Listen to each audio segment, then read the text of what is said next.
There's a sound you never forget once you hear it.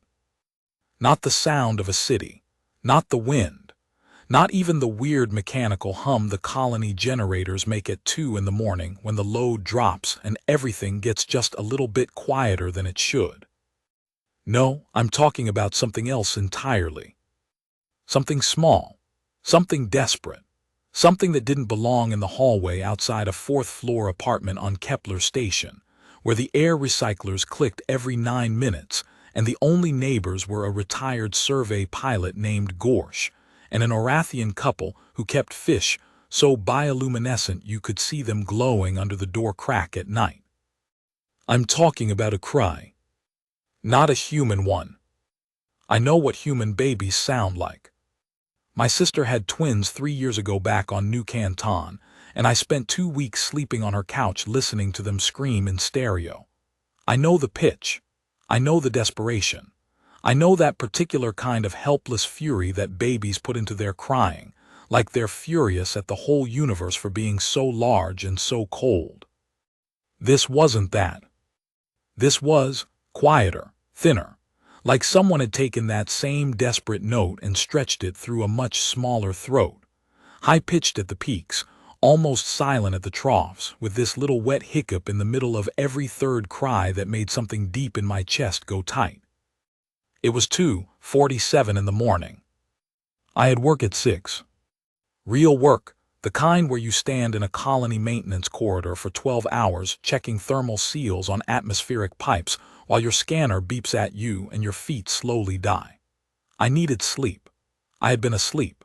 I had been deeply, gratefully asleep in the kind of dreamless way you only manage after a double shift, and then this sound reached down through 2 pillows and a noise-dampening blanket and pulled me straight up to sitting. I sat there for a second, blinked, listened. There it was again. Mew, mew, mew, and then that hiccup, and then silence, and then mew. I told myself it was probably an animal. A lot of settlers smuggled pets aboard transport ships. Station management had given up trying to catalog all the semi-legal fauna wandering the residential corridors. There were cats, obviously. There were something like cats that came from Duro 6 and had 4 ears and hated everyone equally. There was a woman 2 floors down who kept something she called a comfort serpent, and that everyone else called that thing that got into my conduit access last February. So animal, probably, simple explanation. I lay back down. The crying didn't stop. 3 more minutes. I counted them on the ceiling readout. 3 minutes of that thin, wet, desperate little noise, and by the end of it I was sitting on the edge of my bed with my feet on the cold floor and my hands on my knees, and I was already losing the argument I was having with myself about going back to sleep. Fine, I said out loud to nobody. I grabbed my jacket off the chair, the old one, the brown one with the thermal lining that I've patched maybe 11 times but refused to throw away, and I went to the door. I stood there for a second with my hand on the panel. Thought, what if it's something dangerous? Counterthought, it sounds like it weighs about 4 pounds and it's crying. I opened the door. The hallway was the usual thing at 3 in the morning. Dim amber safety lighting. The faint sound of the ventilation system doing whatever it does that makes it sound like the station is breathing. A distant clank from somewhere in the maintenance shafts that I'd long since stopped noticing. And on the floor, directly in front of my door, curled up on the grating like it had been there a while. I stared at it for a long time. A long time.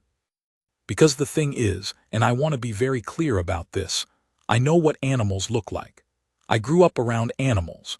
My father raised modified goats on Trellion's second continent, the ones bred for low-gravity tolerance, and I spent my childhood surrounded by creatures of various sizes and temperaments. I know the general taxonomy of things that live and breathe and make noise. What was on the floor outside my door did not fit neatly into any category I had. It was small, smaller than I expected from the volume of the crying, which is the first thing that struck me, the complete mismatch between sound and scale. The thing couldn't have been more than 30 centimeters long from nose to tail tip. It was curled in on itself the way very small creatures curl when they're cold, spine arched, limbs drawn in. That specific shape that means I am trying to be as small as possible so the universe doesn't notice me. And it was dark, darker than the ambient light should have made it look, like it absorbed light slightly more than it reflected it, which is a thing that doesn't make physical sense but which my eyes kept insisting was true. It had scales. Not the kind you see on the colony's imported reptiles, not the flat overlapping tiles you see on Gresh lizards or sand skitters. These were different. They were small and tight, and they sat against each other at slight angles, so that when the creature shifted, and it did shift, because it was breathing fast, shallow, panicked little breaths, the scales caught the amber light and threw it back in tiny fragments, like a dark mirror that had been broken into 1,000 pieces and poorly reassembled. It had 4 limbs folded under it, and folded against its sides, still wet-looking at the edges, barely dried. Wings, small ones, tucked and crumpled the way new things tuck and crumple, still figuring out the mechanics of their own existence.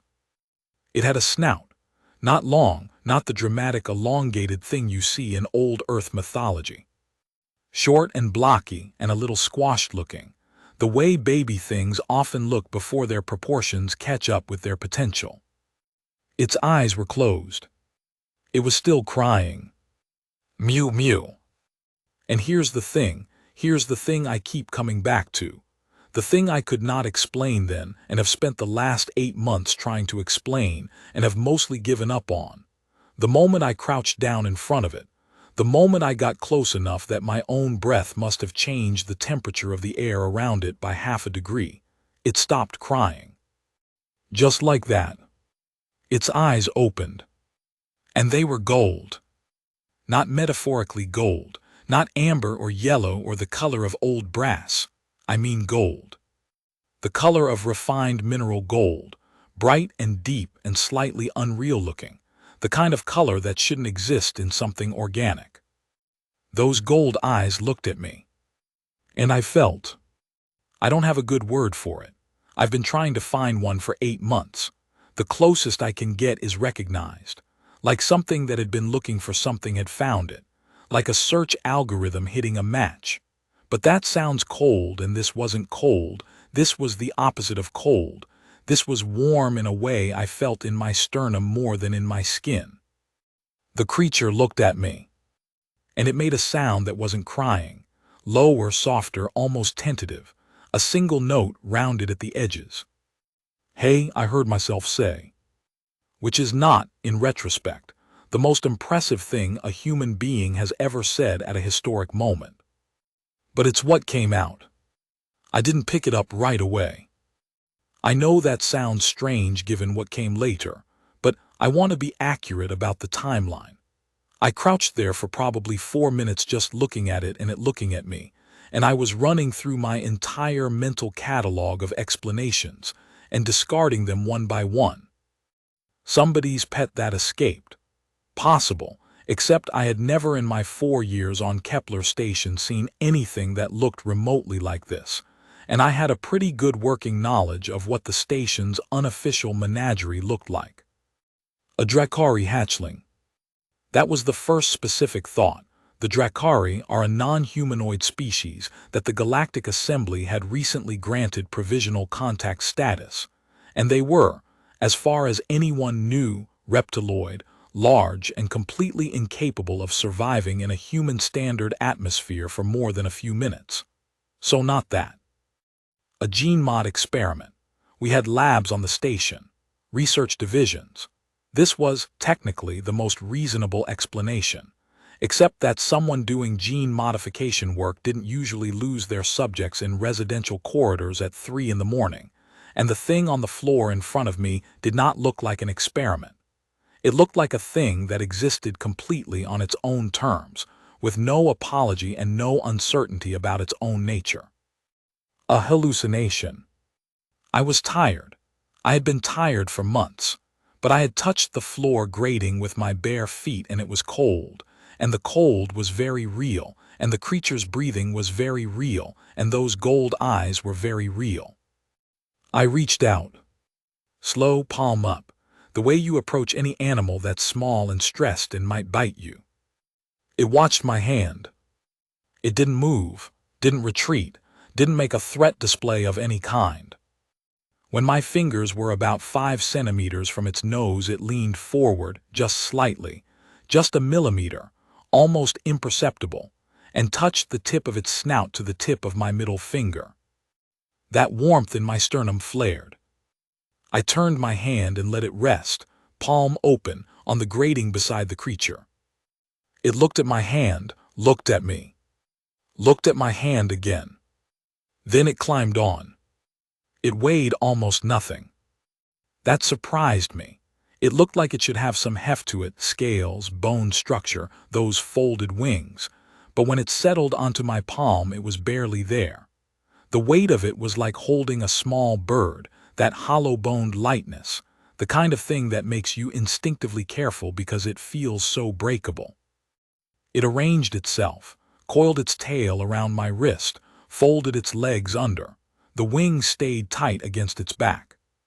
It was warm against my skin, much warmer than a cold-blooded animal should have been, even accounting for the thermal properties of tight scales. I stood up slowly, keeping my hand level. It rode the movement without any apparent alarm. Adjusted its footing slightly, tiny claws barely felt through my skin, finding purchase. I looked down at it. It looked up at me. "All right," I said, "come inside then, it's cold." Which, yes, also not my most articulate moment, but the creature seemed to understand the intent if not the words, because it settled more firmly against my palm as I turned back into the apartment, and it stayed there as I nudged the door shut with my foot, and it was still there when I got to the kitchen area and turned the light up to half and finally got a proper look at what I was holding. Under real light it was even more. The scales had a depth to them that ambient lighting didn't fully reveal. They weren't just dark. They were dark in the way deep water is dark, the kind of dark that hints at complexity underneath. There was the very faintest suggestion of color in them, not one color but several, shifting as I turned my hand, like light passing through something that can't quite decide what it's made of. The wings, folded against its back, were larger than I'd realized in the hallway. Not large in an absolute sense. When I carefully extended one with the very tip of my finger, touching the leading edge with the delicacy you'd give a soap bubble, it spread to maybe 20 centimeters at most, but large in proportion to its body. And the membrane was extraordinary, thin as wet paper, and translucent, and threaded through with lines that were gold, the same gold as its eyes, branching from the wing root to the trailing edge like a map of rivers seen from very high up. It let me look. That was the thing. It let me look. It sat in my hand and it was patient in a way that felt adult, felt considered, felt like something that understood what examination was and had decided to allow it. When I touched the wing membrane with the tip of my finger, it turned its head and watched my hand with those gold eyes, but it didn't pull away. "Okay," I said to myself as much as to it, "what are you?" It made that low, soft sound again, the rounded note, like a question being answered with another question. I set it down on the counter, gently, slowly, giving it time to adjust, and it stood there and looked around my kitchen with an expression that I can only describe as evaluating. Not afraid, not lost, evaluating, like it was cataloging exits and food sources and ambient threat level, the way you'd expect from something whose survival instincts were more sophisticated than its age suggested. I got a glass of water. Looked at it. Looked at the creature. "Do you drink water?" Gold eyes on me. I put the glass down in front of it and stepped back. It looked at the glass. It leaned forward and sniffed the rim, very carefully, with the nostrils at the top of that compact snout. Then it extended a tongue dark, forked slightly at the tip and quickly withdrawn, and touched the surface of the water with it. One experimental taste. Then it drank, properly drank, tiny precise laps, water disappearing at a rate that made clear exactly how thirsty it had been. I stood very still and let it drink. And while it drank, I started thinking about what I was going to do next. The next morning I called in late to work, which cost me half a demerit on my station record and Supervisor Hanalith's best disappointed face expression. I barely noticed either. I spent the early hours just being with it. There's no more professional way to say that. I sat at my kitchen table with the creature on the table in front of me, and we conducted a mutual assessment that felt about equally matched in terms of thoroughness. It ate a small piece of the dried protein ration I offered with apparent willingness, if not enthusiasm. It drank more water. It climbed up my arm and onto my shoulder, and sat there for 20 minutes while I read through everything I could find on the station's network about dragon-adjacent xenofauna, which was not much, and mostly speculative, and mostly wrong in ways that I was already starting to recognize as wrong based on one morning's observation. The network had 2 categories of dragon-like beings in its xenofauna index. First category, mythological, Earth origin, not real, thank you, dismissed. Second category, the Dracari, the reptiloid sentient species I'd already considered and rejected.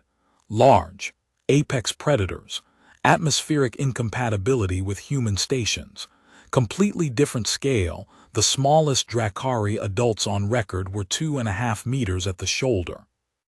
The cultural profile in the index was sparse because the Galactic Assembly's contact protocols with the Dracari were still being established, and what data existed came from long-range observations and a few diplomatic communications translated through 3 intermediary species. What the index didn't have, what the network didn't have, in any database I could access, was anything that looked like what was sitting on my shoulder. At some point in my reading, the creature shifted, turned its head, and put its snout against the side of my face. That warmth again, chest-deep spreading. I sat very still. It made the low, rounded sound. Yeah, I said, I don't know either. 3 days later, I knew 2 things for certain. 1, I was keeping it. That decision had actually been made in the hallway at 2:47 in the morning, if I'm being fully honest. It was just taking me a few days to acknowledge the decision I'd already made on some level below conscious reasoning. 2, something was wrong. Not with the creature. The creature was fine wasn't the right word because fine was too small for it. The creature was extraordinary. In 3 days, I had watched it learn the layout of my apartment with the systematic efficiency of something running an actual survey protocol.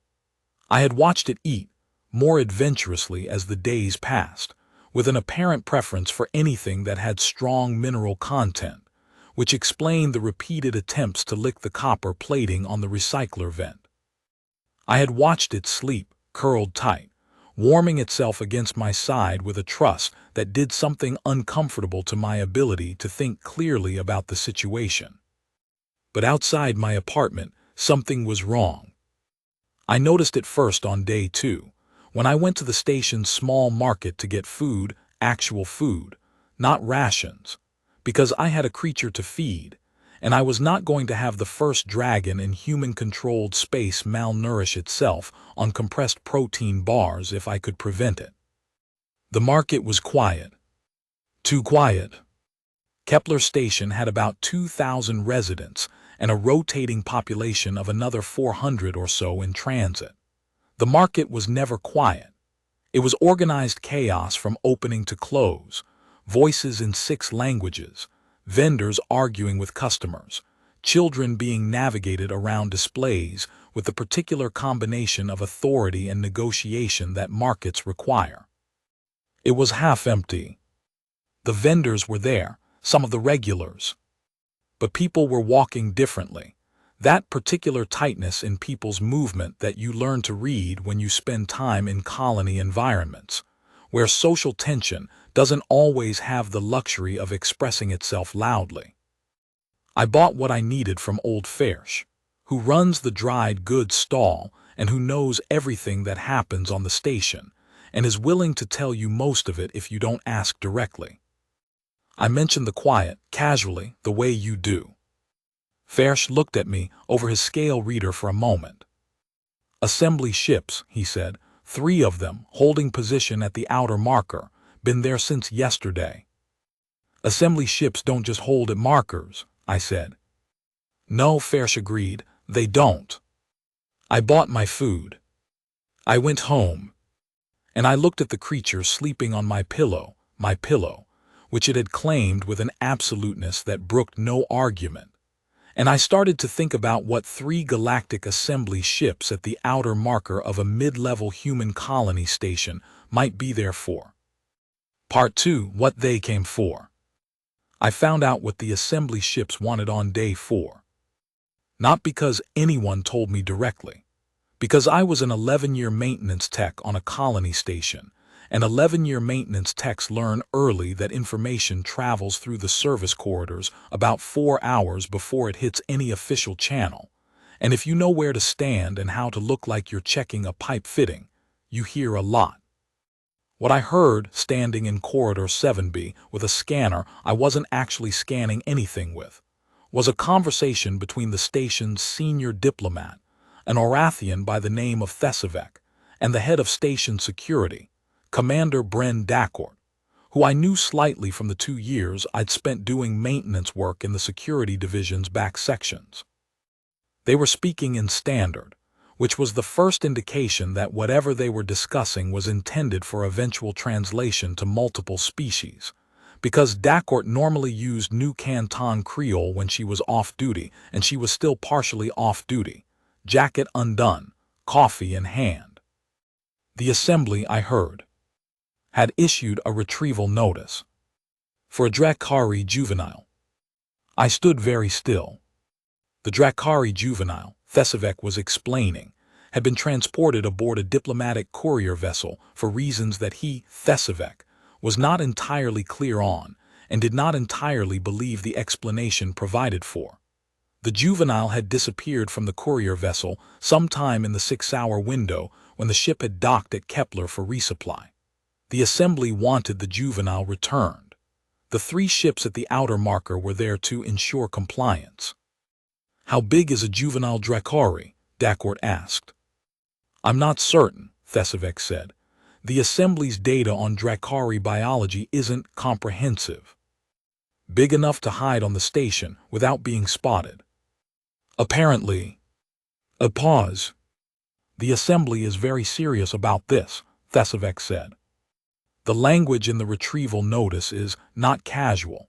They use the phrase protected assembly asset, which is a classification I haven't seen applied to a living creature before. What does that mean? It means, Thesavek said slowly, that whatever this juvenile is, it's valuable to them in some way that goes beyond the typical protective status the assembly gives to member species young. Dacourt made a sound that wasn't quite words. We have until end of station day to report any findings, Thesavek said. And if we find it, we hand it over and the ships leave and everyone goes back to normal. And if we don't find it, Thesavek didn't answer that immediately. When he did, his voice was careful and even and devoid of anything you could pin down as an emotion. Then I imagine they'll ask more directly. I went home, sat down. The creature was on the back of the couch, tail wrapped around the couch's upper edge, watching me with those gold eyes.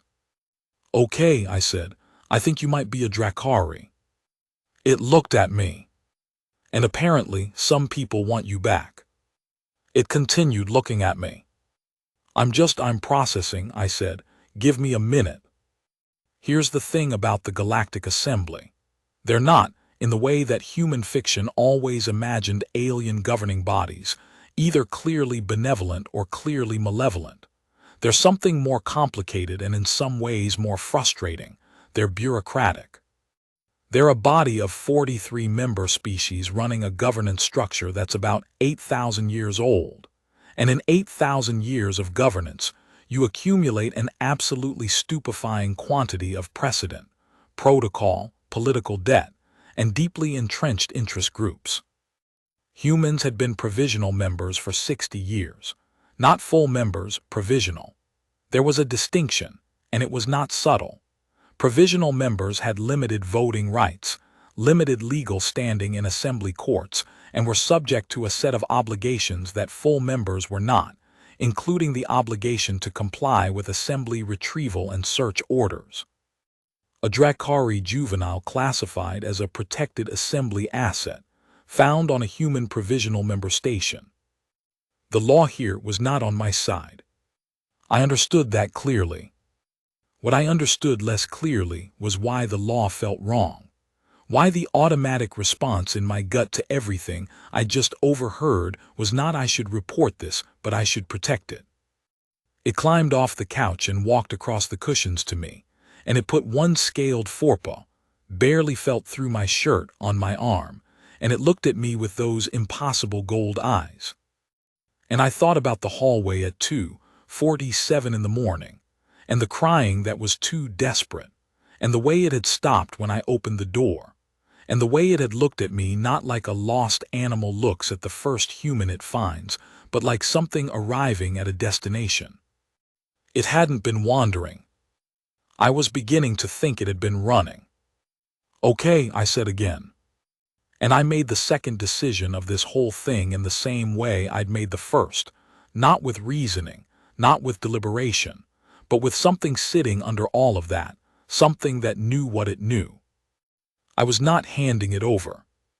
I need to talk about what it was like trying to hide a baby dragon on a space station, because I think people imagine it as either much easier or much harder than it actually is, and the reality is strange in its own specific ways. Harder than expected, the smell. I don't mean a bad smell. The creature didn't smell bad. It smelled like hot metal and something else I couldn't name, something that sat at the very back of my sinuses and was almost but not quite the smell of lightning, that ozone note you get in the instant before a high-energy discharge.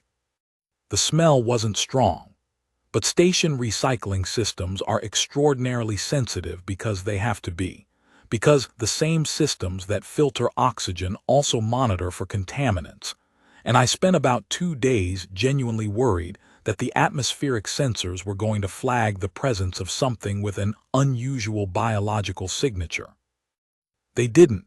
Either the creature's chemistry was subtle enough to stay under threshold, or the recycler's xenobiological filters weren't calibrated for Dracari, which was, I realized, entirely possible, given how limited the Assembly's own biological data on the species apparently was. Easier than expected, the apartment itself. I had a ground floor service access that hadn't been used in 2 years because the pipe runs it was designed to service had been rerouted in the station's last major refit. It connected to a maintenance shaft that ran along the outer hull, insulated but mostly cold and mostly dark and mostly ignored by everyone. I spent day 4 setting it up as a secondary space. Extra insulation, a light, one of my spare thermal blankets, a place to put the creature if a search came to me. The creature explored the space with its systematic efficiency, mapping it the same way it had mapped my apartment, accepted it, returned to my apartment and went to sleep on my pillow. I sat at my table and stared at the wall. Day 4 ended. Day 5 began. The assembly ships were still there. On day 5 I made contact. Not with the assembly, with Gorsh, my retired survey pilot neighbor. Gorsh was 68, Martian-born, and had spent 30 years flying survey vessels through some of the least documented sectors of charted space. He was the kind of man who communicated exclusively in understatement, and who had seen enough strange things in his career that his baseline for surprise was calibrated several standard deviations above normal. I knocked on his door. He opened it, looked at me, looked at the creature on my shoulder and said, "That was the whole reaction. Can I come in?" He stepped aside. I sat down in his cluttered living space. Survey charts everywhere, old equipment in various states of disassembly. 3 of those fish in their tank glowing soft blue in the corner, and I told him everything. He listened without interrupting, which was one of the things I'd always appreciated about Gorsh.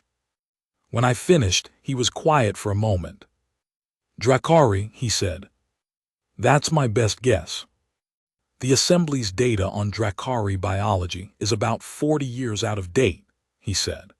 "I know because I flew a survey near their territorial boundary in 08, and we had to file our bioscans against the Assembly catalog, and the gaps in that catalog were significant. They've been trying to fill them for decades, but the Drakari aren't cooperative with the data-gathering process." "Why not?" "Because," Gorsh said, with the slightly tired patience of a man explaining something he finds obvious but understands others don't, "the Drakari don't recognize the Assembly's authority within their territorial range. They've been trading and communicating with the Assembly for about 300 years, which in Assembly terms is quite recent, and in Drakari terms is, I suspect, barely an introduction." He looked at the creature on my shoulder. "May I?" The creature looked at him. Gorsh held out his hand, palm up, the way I had in the hallway, patient, unhurried. After a moment, the creature stepped off my shoulder onto his hand. Gorsh looked at it for a long time. It looked at him. Neither of them seemed troubled by the examination. "My range survey in 08 included some passive biological data," Gorsh said finally. "Thermal signatures mostly. The adults, from what we could measure, ran extremely hot, much higher core temperature than any comparably sized reptiloid, and their metabolic signatures were unusual. Not reptile, not mammal, something else." He handed the creature back to me. It stepped from his palm to mine without hesitation. "The Assembly classification of the juvenile as a protected asset," Gorsh said. "That's not a welfare designation. You understand that?" "I'm starting to." "Protected asset has a very specific legal meaning in Assembly contract law," he said. "It means the item or individual is party to or subject to a formal agreement, capital A, Assembly agreement. A binding multi-party contract with legal weight in Assembly courts." I looked at the creature. "What kind of agreement would a juvenile Drakari be party to?" "The kind," Gorsh said carefully, "that the Drakari wouldn't have entered into voluntarily." The silence in his apartment was very loud all of a sudden. "The Assembly," I said slowly, "has been trying to formalize its relationship with the Drakari for decades. Since first extended contact, yes. And the Drakari haven't been cooperative. Notably, persistently, and with occasional dramatic emphasis, no. So if you wanted to formalize something anyway, you would need leverage," Gorsh said. "Or a hostage, depending on how charitable you're feeling about the framing." I sat with that. The creature on my palm shifted its weight slightly, turned its head to look at me. Those gold eyes. "It came to me," I said. "Yes. It didn't wander to my door, it chose my door. That's how it appears." "Why?" Gorsh was quiet for a moment, looked at the creature, looked at me. "The Drakari," he said, "in all the xenoanthropological data we have from long-range contact, have never initiated a bond with a member species of the Assembly. They don't bond with Orathians. They don't bond with Hesari. They've never bonded with any of the 43 member species as far as any data suggests. But there are 12 documented cases," Gorsh said. "In 60 years of human provisional membership, 12 cases of apparent voluntary Drakari contact with humans, not bonding, contact, approaching, allowing proximity. Is that significant?" It's the only such documented pattern across all assembly member species, Gorsh said. The assembly finds it concerning. I looked down at the creature curled in my palm, warm and gold-eyed and patient. They're worried, I said slowly. Not about where it went, about who it went to. Gorsh nodded. A juvenile Drakari that chooses a human, he said. That's not just a lost hatchling, that's a statement. Part 3, the assembly comes calling. On day 6, they came to the station. Not the ships, those stayed at the outer marker. But 3 assembly officials came through on a diplomatic shuttle, and they were met at the docking collar by Thesavec and Dakort, and what I estimated was about every member of security personnel Dakort could credibly deploy without making it look like she was arming for a conflict. Because arming for a conflict with assembly officials on your station is about the fastest way to lose provisional membership, and also possibly the station itself. I know all of this because I was doing routine maintenance on the atmospheric systems in the docking collar level when they arrived. Legitimate work. My scanner, this time, was actually scanning things. My presence was completely above board. I was also trying very hard to look like a man who had not spent the previous night reading everything he could find about Drakari territorial law and assembly contract enforcement, and the 16 historical cases of assembly retrieval orders issued against provisional member stations. The assembly officials they were not what human imagination tends to produce when you say alien officials.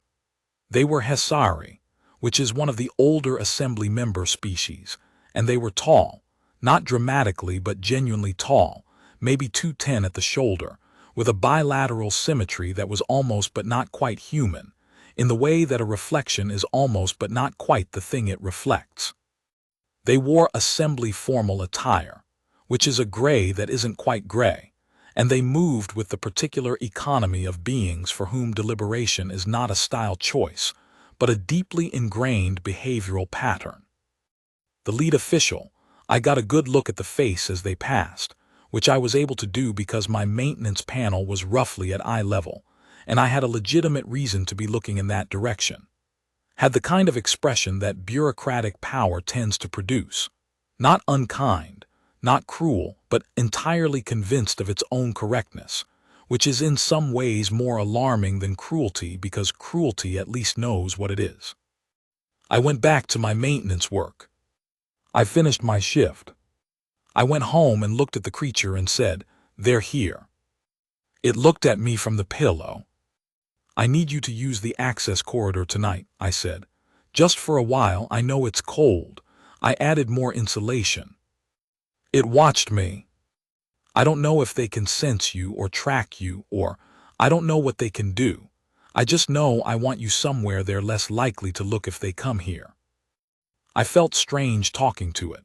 I'd been doing it since day one, this one-sided conversation, but the strangeness was ebbing. The creature was present in a way that made one-sided feel like the wrong word. The gold eyes tracked what I said.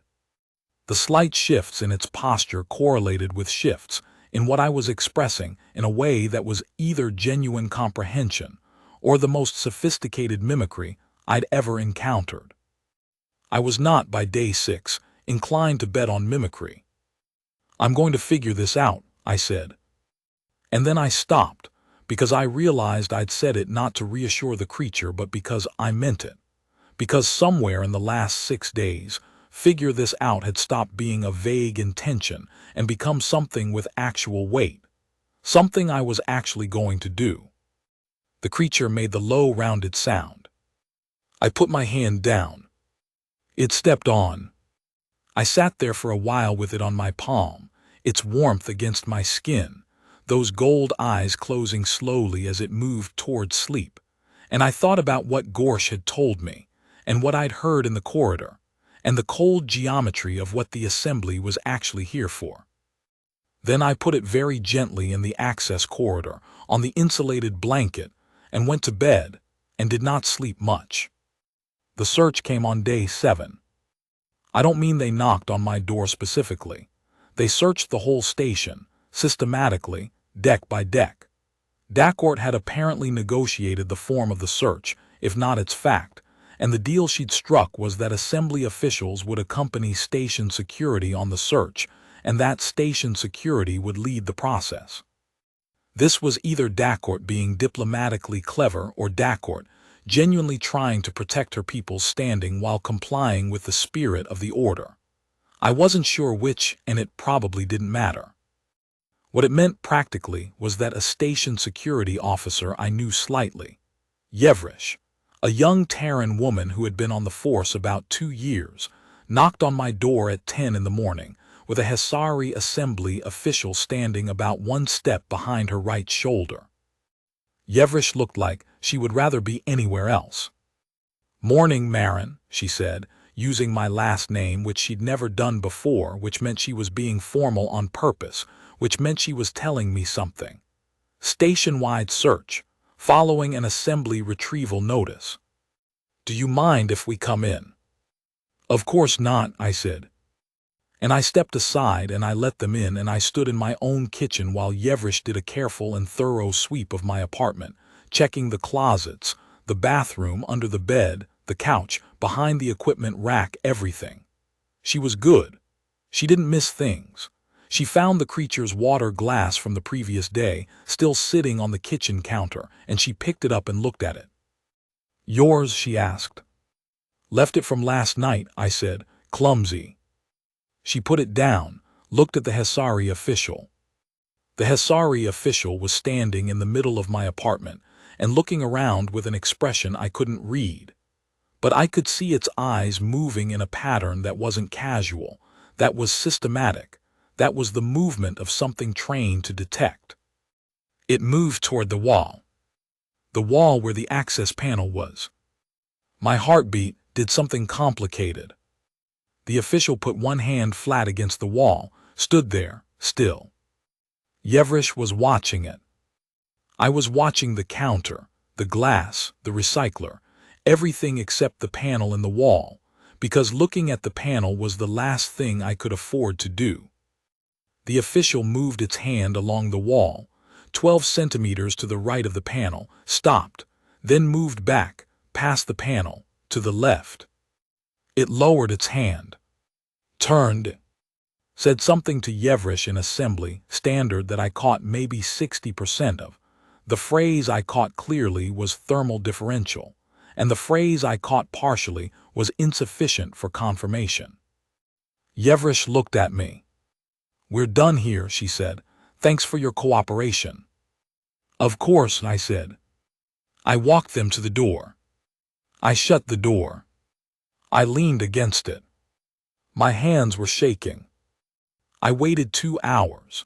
Then I opened the access panel and found the creature awake and alert, wings slightly extended in the narrow space, watching the entrance of the corridor with an attention that looked like it had been sustained for a while.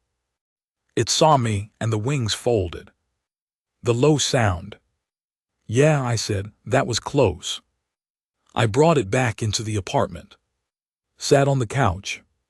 The creature climbed up to my shoulder and wound its tail around the back of my neck, loose, not constrictive, just contact, just present. Thermal differential, the official had said, insufficient for confirmation. The creature ran hot, much hotter than ambient. The official had detected something, had been looking for something, had been 1 wall and maybe 2 steps from finding exactly what it was looking for. And it hadn't been enough. I sat there for a long time thinking about what that meant, whether I'd been lucky, whether it would matter, whether the next search would be more thorough, or whether this was going to end today, or whether. My station comm chimed. I looked at it. "Incoming Commander Dacourt B, personal channel, encrypted." I looked at it for a second longer. Picked it up. "Marin," Dacourt said without preamble, "are you busy?" "Not especially." "Good, don't talk, just listen." A pause. "I've been doing this job for 16 years. I know when my people are searching a space and when they're searching a space hoping not to find something.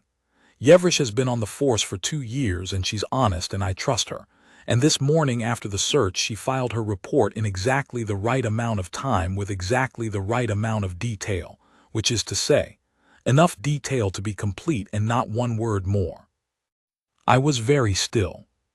The assembly officials, Dacourt continued, have informed Thesevec that the search was inconclusive and they're requesting an extended presence on the station while they determine their next steps.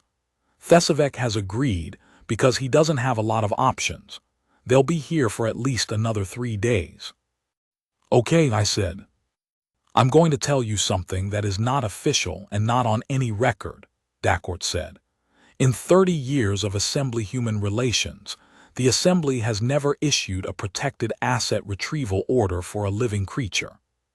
The legal classification exists in their framework, but its application to a sentient organism. And yes, the Dracari are classified as sentient. That's been established. Its application in that context sets a precedent that a lot of human legal scholars have spent the last 60 years hoping the Assembly would never actually invoke.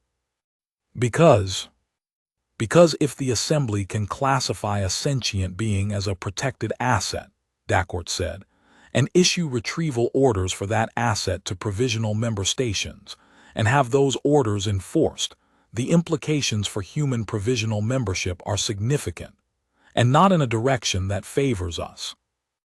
I thought about that. Commander, I said carefully, why are you telling me this? Because, Dacourt said, I'm a security officer, not a diplomat, and what's happening in those conference rooms with Thesevec and the Assembly officials is above my grade. But what happens on this station is my grade. And I am choosing to be very careful about what I know and what I don't know, and right now, I don't know very much at all. A beat. You have a good record, she said. 11 years, no significant violations, good rapport with everyone on your deck. Thanks. Don't be stupid, she said, and then the line went silent. Part 4. What the DRAKARI know. On day 8, Gorsh came to me. Not knocked on my door, came to the maintenance access on the outer side of the residential block. At the time he knew I'd be doing my morning check on the thermal couplings, and appeared with 2 cups of coffee and the expression of a man who has been up for a while thinking about something. We walked the maintenance corridor, and he talked and I listened. He had been doing research. Not network research, his research from 30 years of survey logs, all of which he apparently still had, because retired survey pilots keep everything, because space teaches you very quickly not to throw away data. In 09, he said, after my 08 range survey, I was on station leave on Vesa 3 when a Dracari ship came through, not into Vesa's space, to the boundary. Held there for about 6 hours and then left. Nobody official said anything about it, but survey pilots notice things like that and we talk. And what I heard from a pilot who'd been closer than I was that the Dracari ship had spent those 6 hours transmitting. Transmitting what? That was the question. The transmission wasn't in any assembly standard format, wasn't in any mapped xenolinguistic code. It was, and this was the word my colleague used, and she was a careful woman who didn't use words loosely, it was harmonic. She said it felt like music if music was also a language. He handed me my coffee and we walked. The assembly catalogued it, labeled it Dracari diplomatic signal, contents unknown, response pending. And then nothing, no response from the assembly. No translation attempt that I ever heard of. Why not? Because, Gorsh said, and his voice had the slight edge it got when he thought the answer to something should be obvious but wasn't. Translating it would require admitting that it might have content worth translating, that the Dracari might be saying something rather than just making noise. And in 09, the Assembly's official position was still that Dracari communication was largely instinctual and not linguistically structured. They knew that was wrong. They suspected it was wrong. But suspecting and admitting are very different things when you're a bureaucracy, and the answer changes your legal obligations. I thought about this. The bond, I said. Say more. The thing that, whatever it is. Between the creature and me, the warmth, the way it came to my door specifically, the way it looks at me. Gorsh was quiet. The Drakari don't bond randomly, I said. You said there are 12 documented cases of them approaching humans. 12 documented cases. The actual number is almost certainly higher. Humans are not great at reporting unusual encounters with wildlife, especially when the wildlife is technically an assembly-protected category. Okay, 12 plus cases. What happened in those cases? In 8 of the 12, the human in question reported the contact to the nearest assembly administrative office within 48 hours, as required by their provisional membership obligations. The Drakari individual in each case was not seen again. The humans were debriefed, and their accounts were classified. I stopped walking. And the other 4? Gorsh looked at me sideways over his coffee. 3 of them are in a classified assembly file that I don't have access to, he said. The 4th one, I know about the 4th one because the pilot involved was a colleague of mine, Myra Keston. She retired 5 years ago, flew freight for 30 years between that and survey work. What happened? In 2040, she was doing a solo cargo run through the HFY corridor when her ship was boarded by an assembly inspection team. Routine inspection. Except not routine, because they were looking for something specific. A Drakari juvenile that had been reported missing from an assembly research vessel in the same shipping lane. I was very still. They found it, I said. They found evidence it had been on her ship, Gorsh said carefully. By that point, it was gone. Her hatch logs showed a brief vent cycle about 12 hours before the inspection, which could have been a pressure equalization routine, and could have been something departing the ship via vacuum transit, which a fully formed Drakari can apparently survive for limited periods. It left before they got there. It was not on the ship when they inspected. Myra said she had no idea where it had gone.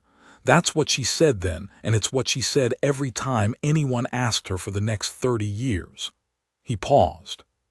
She told me once, in what I think was a moment of calculated trust, that the 8 months she'd spent with the juvenile aboard her cargo ship were the 8 months she was most alive in her life. She didn't elaborate. She never told me what happened to it, but she said that in the end it left because it had to, because staying would have cost her something she couldn't afford to lose. I stood in the maintenance corridor with my cold coffee and my heart, doing something I didn't have clean language for. It finds humans, I said. The juvenile Drakari, it finds specific humans, not randomly. That's what the evidence suggests. Why humans? Why not Orathians? Why not Hisari? Gorsh was quiet for a long time. I've thought about this a great deal in the last 8 days, he said finally. And I think I am speculating. This is not data. This is an old pilot's intuition. I think it has something to do with the thing that the assembly finds most alarming about humans and is least willing to say directly. Which is that we don't do what we're told, Gorsh said, when we think we're right. On day 9, I found a message. Not a comm, not a text. An actual physical object slipped under my door between 2 in the morning and 6 when I got up for work. A small flat data chip, the old kind, the kind that needs a physical reader, the kind that nobody uses anymore except for things you don't want passing through a network. I sat with it in my hand for a few minutes before I got the reader out of my equipment drawer. The chip held one file. The file held one image. The image was a schematic, old from the annotation timestamps, about 15 years old. A ship. Not a human ship, not an assembly standard ship. Something else. The hull geometry was the kind that needed a few seconds to resolve visually because it didn't conform to any design logic I recognized. Organic looking in a way that didn't actually mean organic, just meant that the design principles were derived from something other than the engineering traditions I knew. There was a notation at the bottom of the schematic. In assembly standard, I translated it slowly. Drakari Transit Vessel, Long-Range Survey Configuration. Estimated range, unlimited, observed in sectors 7 through 23, not registered, not flagged, not trackable by assembly sensor grids. I looked at the image for a long time. I had no idea who had put this under my door. But I had one idea what it meant. Somewhere in the sectors around Kepler Station, somewhere nearby, invisible to the assembly ships at the outer marker, invisible to the station's own sensors because it was a type of vessel that those sensors simply had no profile for, something was waiting. And the thing on my pillow, the thing that was warming itself against my blanket right now, the thing that had cried outside my door 8 nights ago. It hadn't gotten here on a diplomatic courier vessel. Or it had, but that wasn't the beginning of the story. That was the middle. I put the data chip in my pocket. I went to work. And I started thinking very carefully about what I was going to do next. Part 5, the choice and the cost. I'm going to be honest about the next part because it's the part where I did things I'm not entirely sure I would do again if I knew the cost in advance. And I think honesty about that matters. On day 10, the assembly officials announced they were extending their station presence indefinitely and requested Thesavec's authorization for a second search. This one with assembly biometric equipment rather than just security personnel. Better equipment. Equipment that would not be stopped by a warm wall. Thesavec stalled them. I don't know exactly how. I wasn't in those rooms, but he bought 2 more days. And I know it cost him something. Because the next time I saw him in the corridor outside the market, Thesavec looked like a man who had been spending his credit very fast and was beginning to see the bottom of the account. 2 days. I needed to get the creature off the station. And to do that I needed a ship. And I didn't have a ship. Gorsh did. It was in the station's lower bay, where personal ships were permitted berths if you paid the fee, and Gorsh had been paying the fee for 11 years on a vessel he'd bought at the end of his survey career. A small ship, long-range configured, which meant it could go a long way on a single fuel load. Not armed, no private civilian vessel was armed, but fast and old. And the kind of old that means it predated several layers of tracking protocols that newer ships were required to have installed. I went to his door. I knocked. He opened it. I said, I need to ask you something. He said, I know. We looked at each other for a moment. You understand what you'd be doing, I said, assisting with the violation of a retrieval order. The station penalties are significant. The assembly penalties are worse. I'm 68, Gorsh said. I have a ship and a pension and no immediate family. What exactly do you think they're going to do to me? I'm serious. So am I. He stepped back from the door. Come in. We spent the next 2 days planning in the quiet way that people plan things they know to be risky, which is methodically, with attention to detail, and with a quality of conversation that is unusually clear because it's not cushioned by wishful thinking. Gorsh would take his ship out on a maintenance run, a scheduled test flight that he already had on the logs from a month ago, delayed repeatedly, which would not look suspicious. His departure clearance was routine. Nobody searched small private vessels on routine departure except in specific flagged circumstances, and Gorsh's vessel was clean. I would not be on that ship. That was the deal. Gorsh going alone with a potentially illegal cargo with some deniability, that was manageable. Gorsh going with a station maintenance worker who was clearly not supposed to be there, that was much worse. The creature would be in a containment case. A legitimate, commercially available containment case, rated for small biological cargo, filed under Gorsh's old survey permit, which allowed him to transport xenobiological samples for research purposes. An old permit, still technically valid, close enough to valid that it would take someone very carefully looking to find the edges. The destination was unspecified, which was also in the plan. You can file a departure with an intended destination and change course after you clear the station's traffic management envelope. In the outer sectors, course changes are routine and not closely monitored. On day 11, Gorsh filed his departure. On day 12, early morning, I brought the creature to the ship bay in the containment case with my tools over my shoulder and the look of a maintenance tech responding to a reported systems fault. Because there was always a reported systems fault in the lower bay, and the lower bay workers knew my face. I put the case down in Gorsh's ship. I opened it. The creature stepped out onto the deck of the ship and looked around with those evaluating eyes, mapping, cataloging.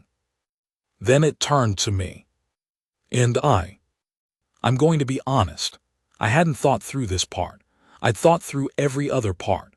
I'd thought through the departure and the cover and the destination and what Gorsh would do once he cleared the station envelope.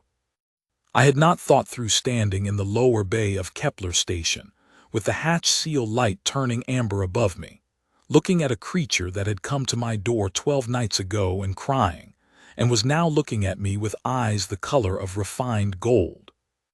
I crouched down. It walked to me. I held out my hand. It stepped on, arranged itself, coiled its tail around my wrist, that warmth in the palm of my hand and in my chest simultaneously. We looked at each other. You need to go, I said. It looked at me.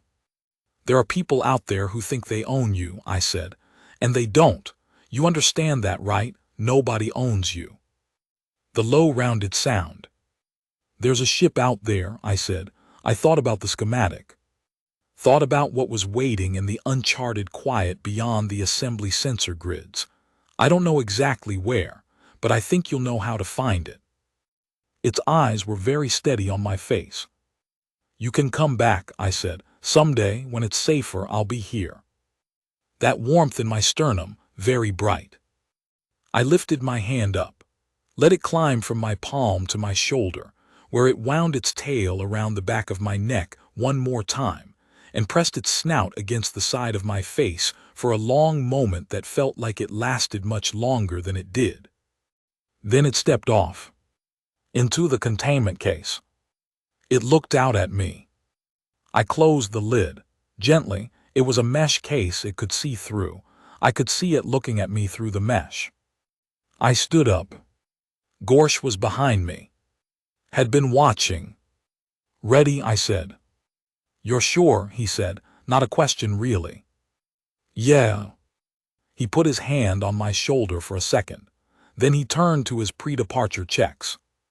I climbed out of the ship. I stood on the lower bay floor, and I watched the ship's hatch seal. The amber light went green. And then I walked out of the lower bay with my tools over my shoulder and went back to work.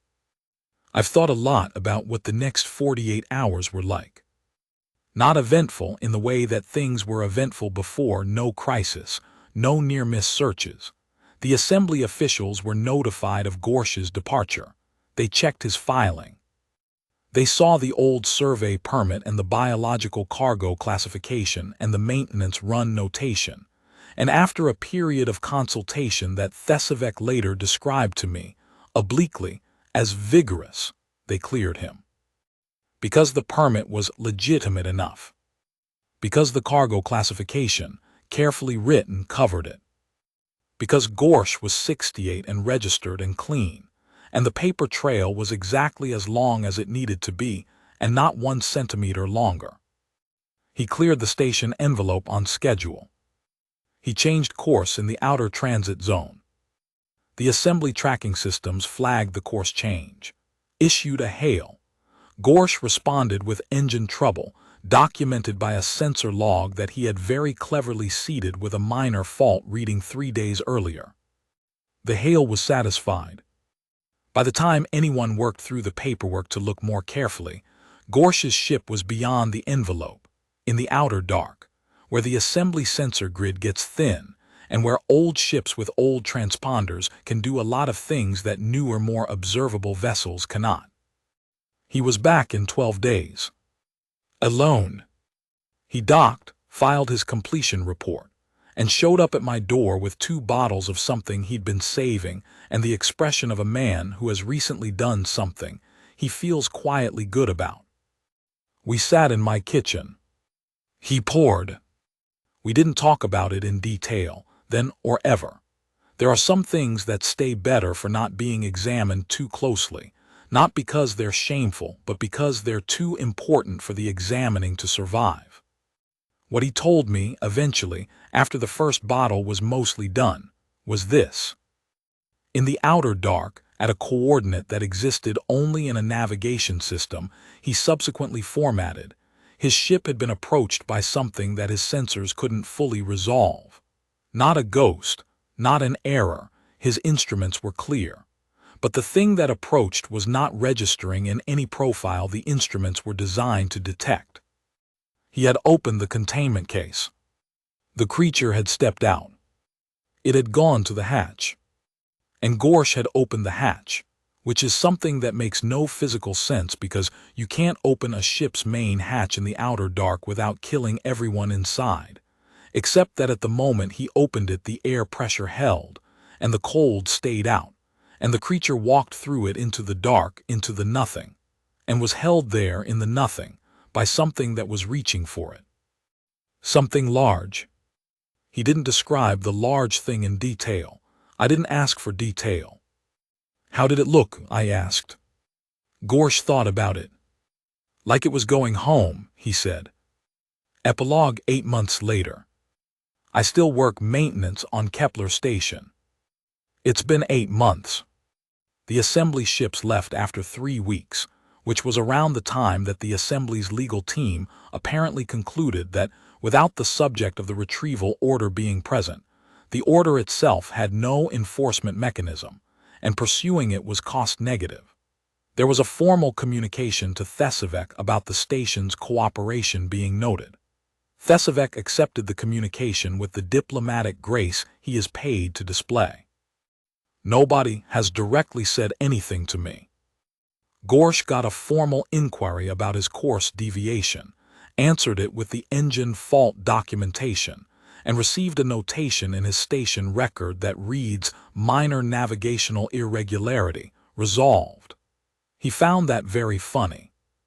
He still has his coffee every morning in his chair surrounded by his old survey charts, and sometimes I go over, and we don't talk about the thing we did, and it's comfortable in the way that shared things often are even when you're not talking about them. Dacourt passed me in the corridor about a month after everything ended and said, "Good record," which is what she'd said on the comm, and I said thank you, and we both kept walking. The creature's water glass is still in my kitchen cabinet. I didn't throw it out. I'm not sure what that means or whether it means anything. What I think about, sometimes, late at night when the air recyclers click, and the station is doing that breathing sound. What I think about is the specific weight of something very small and very warm in my palm. The way its tail coiled around my wrist with a lightness that still managed to feel deliberate. The sound it made, low and rounded, which I still can't describe well, but which I still hear sometimes in the moment between sleep and waking. I think about what Gorsh said, that the Dracari are 300 years into an introduction with the assembly, and that in Dracari terms that's probably barely a greeting.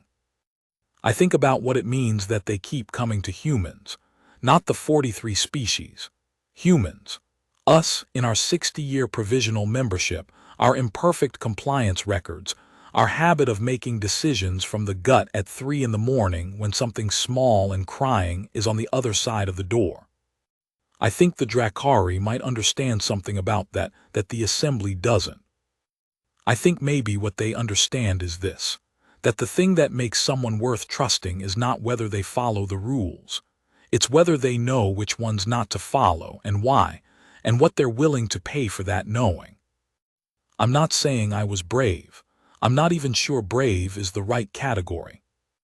I was tired, and there was a cry outside my door, and I opened it, and what I found changed the arithmetic of what I thought I knew about the universe, and I responded the way you respond to something that changes that arithmetic, not with systems or procedures, but with the older, messier, more stubborn part of the human animal that predates systems and procedures, and will still be there long after they're revised and revised again. There is a ship out there, somewhere beyond the assembly's sensor grids, in the dark between the mapped stars. It's doing whatever it does in the dark, living, I imagine, in whatever way Drakari live when they're free. I don't know if it thinks about me. I know that I occasionally think about those gold eyes, about that warmth. And I know that the universe is much, much larger than the assembly's map of it. And I know that sometimes the most important thing you ever do begins at 2:47 in the morning with a sound like something small and desperate, crying in a hallway where it shouldn't be. And the most important choice is not what you do with the grand and documented moments. It's whether you open the door.